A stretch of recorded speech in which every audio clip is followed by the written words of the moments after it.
जळगाव विधान परिषद निवडणुकीच्या पार्श्वभूमीवर महायुतीतील अंतर्गत नाराजी पुन्हा एकदा समोर आली आहे। जळगावची विधान परिषद जागा शिवसेनेला न मिळाल्याने शिवसेनेच्या आमदारांमध्ये नाराजीचा सूर उमटला असून आमदार चंद्रकांत पाटील यांनी याबाबत उघडपणे खंत व्यक्त केली आहे। जिल्ह्यात शिवसेनेची मोठी ताकद असतानाही पक्षाला संधी न मिळाल्याचं त्यांनी म्हटलंय। तसंच भाजपकडून बंडखोरांना प्रोत्साहन दिलं जात असल्याचा आरोप करत युती धर्म पाळण्याची गरज असल्याचं त्यांनी स्पष्ट केलंय।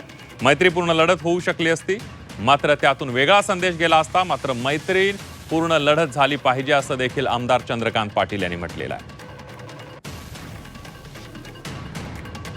ते नाराजी वगैरे हा जो विषय आहे, पक्षाने एक वेळा आम्हाला उमेदवार दिला, महायुतीने दिला की आम्ही आमची नाराजी घरी ठेवतो। शेवटी मनाला खंत निश्चित आहे की शिवसेना भाजपच्या माध्यमातून खऱ्या अर्थाने युतीचा उमेदवार हा शिवसेनेचा असला पाहिजे होता। जळगाव जिल्ह्याची तशी भौगोलिक आणि आजची राजकीय परिस्थिती तशीच आहे की जळगाव जिल्ह्यामध्ये शिवसेनेचा विधान परिषदेचा आमदार असला पाहिजे होता, पण तो भेटला नाही। आम्हाला त्या गोष्टीची नाराजी आणि खंत आहे।